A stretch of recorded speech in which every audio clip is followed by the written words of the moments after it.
இன்ஃபினிக்ஸ்லேருந்து hot play அப்படிங்கிற ஒரு internal smart phone launch பண்ணியிருக்காங்க. இந்த ஃபோனில் ஃப்ரண்ட் சைடில் ஒரு 6.82 இன்ச்க்கான HD+ ரிசோல LCD டிஸ்பிளே கொடுக்குறாங்க. இந்த டிஸ்பிளே ஒரு பஞ்சுவல் டிஸ்பிளேயாக வருது. மேலும் 480 நிட்ஸ் வரையும் இந்த பிரைட்னஸ் போகுது. இதில் வந்து பாண்டா கிளாஸ் ப்ரொடெக்ஷன் கொடுக்குறாங்க. ஸோ டிஸ்பிளேயோட குவாலிட்டி ஆவரேஜ். அதே பெர்ஃபார்மன்ஸ் அப்படின்னு பார்க்கும்போது இது 12 நானோமீட்டருக்கான யூனிசோக்கோட T610 அப்படிங்கிற ஒரு 1.8 GHz ப்ராசர் கொடுக்குறாங்க. பெர்ஃபார்மன்ஸ் எப்படி இருக்கும் கேட்டிங்கன்னா ஆப்ஸ் ரன் பண்ணுற பிரச்சனை இருக்காது. மற்றபடி கேம்ஸ் அப்படின்னு பார்க்கும்போது இன்டர்வல் கேம்ஸ் மட்டும் தான் ஆட முடியுமே தவிர மிட் செட்டிங்ஸோ இல்லை ஹெவியான கேம்ஸோ ஆட முடியாது. இந்த phone 4GB RAM with 64GB storage அப்படிங்கிற ஒரே ஒரு கான்ஃபிகரேஷன் வருது. RAM வச்சு DDR4X பயன்படுத்துறாங்க. ஸ்டோரேஜ் eMMC 5.1 வருது. ஸோ ஸ்டோரேஜ் ரொம்ப ஒன்றும் ஃபாஸ்ட்டாக இல்லை. மற்றபடியாக 1TB வரை மைக்ரோ SD கார்டுக்கான சப்போர்ட் இருக்குது. இது வந்து ஹைப்ரிட் சிம் செட்டை கொடுக்குறாங்க. இந்த phone Android 11 OSல XOS 10 interface run ஆகுது. அடுத்தபடியாக கேமராஸ் பற்றி பார்க்கலாம். பேக் சைடில் நமக்கு வந்து 2 கேமரா கொடுக்குறாங்க. 30 மெகாபிக்சலுக்கான ரியர் ஃபேசிங் கேமரா கொடுக்குறாங்க. இரண்டாவதாக ஒரு டெப்த் சென்சர் வருது. அதே ஃப்ரண்ட் சைடில் 8 மெகாபிக்சலுக்கான ஃப்ரண்ட் ஃபேசிங் கேமரா கொடுக்குறாங்க. ஃப்ரண்ட் சைடில் LED ஃபிளாஷ் சப்போர்ட் இருக்கு. ஃபோனோட பேக் சைடில் நமக்கு வந்து ஃபிங்கர் பிரிண்ட் ஸ்கேனரும் வருது. இது போக 3.5 ஆடியோ ஜாக் DTS ஆடியோ சப்போர்ட்டும் வருது.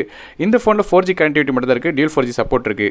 அடுத்தபடியாக இந்த ஃபோனோட பேட்டரிஸ் பற்றி பேசலாம். இந்த ஃபோனில் ஒரு 6000 mAh பேட்டரி கொடுக்குறாங்க. இது சார்ஜ் பண்ணுறதுக்கு 10 வாட்க்கான சார்ஜிங் வருது. சார்ஜ் பண்ணுறதுக்கு USB Type-C போர்ட் சார்ஜிங்காக கொடுத்துருக்காங்க. கடைசியாக இந்த ஃபோனோட விலை எப்படி பார்க்கும்போது 8499 அப்படிங்கிற விலையில் வந்து ஆன்லைன் ஸ்டோர்ஸில் கிடைக்கும். இதோட லிங்க்ஸ் வந்து டிஸ்கிரிப்ஷன் கொடுக்குறேன்.